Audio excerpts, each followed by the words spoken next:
అందరు కూర్చోవాలి. పని చేయడం మాకు ఆనందంగా ఉంది. మీరందరూ ఒకటే చెప్పండి, ఏ ఒక్కడి జెండా మా భుజాలు వేయట్లేదు.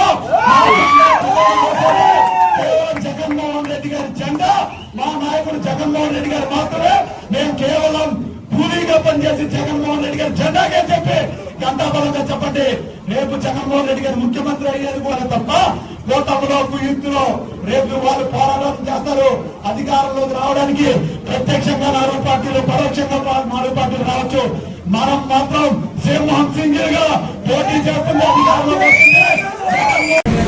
మనము ముఖ్యంగా ఇక్కడ రావడానికి ముఖ్య కారణం మన జగన్మోహన్ రెడ్డి గారి ఆదేశాల మేరకు ఇప్పటి వరకు జరుగుతున్నటువంటి కూటమి ప్రభుత్వం మన జగన్మోహన్ రెడ్డి గారు గతంలో చేసినటువంటి కాలేజీలు ప్రైవేటీకరణ చేయడంతో ఇక్కడ మన రాష్ట్ర వ్యాప్తంగా మన పార్టీ ఆదేశాల మేరకు ఈ కోటి సంతకాల కార్యక్రమం చేపట్టడం జరిగింది.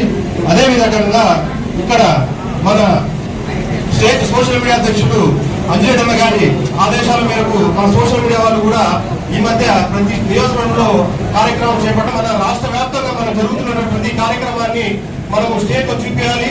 మార్కాపురం కానీ, ఎర్రడపాలెం కానీ, గిద్దలూరు, ఇక్కడ మన ప్రకాశం జిల్లాలో పలు నియోజకవర్గాలన్నీ స్టేట్ వైడ్ గా మంచి కార్యక్రమాలు చేస్తున్నారు. ప్రతి కార్యక్రమాలు స్టేట్ వైడ్ గా జరుగుతున్నాయి.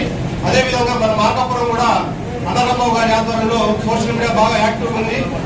ఇక్కడ ఉన్నటువంటి టీం కూడా బాగా యాక్టివ్ గా పనిచేస్తుంది. అదేవిధంగా అన్న అంజిరెడ్డి గారు మన స్టేట్ లో మొట్టమొదటిసారిగా మార్కాపురంలో ఈ కార్యక్రమం పెట్టడంతో మాకెంతో ఆనందకరంగా ఉంది. కాబట్టి అన్న అంజిరెడ్డి గారికి ప్రత్యేక ధన్యవాదాలు తెలియజేసుకుంటాం. మన స్టేట్ లో ప్రకాశం జిల్లాకి మొదటిసారిగా రావడంతో, అలాగే అన్నారాంబాబు గారు ముందుకొచ్చి ఈ కార్యక్రమానికి అంగీకరించి అందరి తోడుతో అన్నారాంబాబు గారికి ఈ కార్యక్రమాలు ఉద్యోగం చేస్తున్న ప్రతి కార్యకర్తకి సోషల్ మీడియా, అలాగే ముందు జగన్మోహన్ రెడ్డి గారు చేసే ప్రతి కార్యక్రమానికి మనందరం తోడుగా ఉండాలని కోరుకుంటూ ఈ కార్యక్రమాన్ని తెచ్చుకుంటున్నాం. అధ్యక్షుల వారి ఆధ్వర్యంలో జరుపుకోవడం, దానికి రాష్ట్ర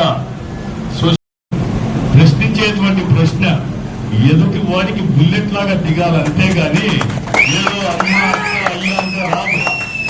అది మంచిది కూడా కాదు. అధికారంలో ఎవరిమైనా ఉండొచ్చు, దానికి కొన్ని సాంప్రదాయాలు ఉంటాయి. సాంప్రదాయబద్ధంగానే పోదాం. కుటుంబ సభ్యుల జోలికో, వ్యక్తిగత విషయాలు ఇవన్నీ కావాలి. దీని మీద మనం పోరాడితే అంతకన్నా ఇదేం లేదు.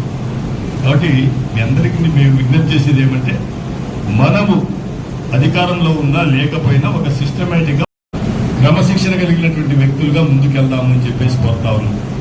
అలాగే ప్రతి విషయాన్ని కూడా కేవలం ఏదో మేము కార్యక్రమాలు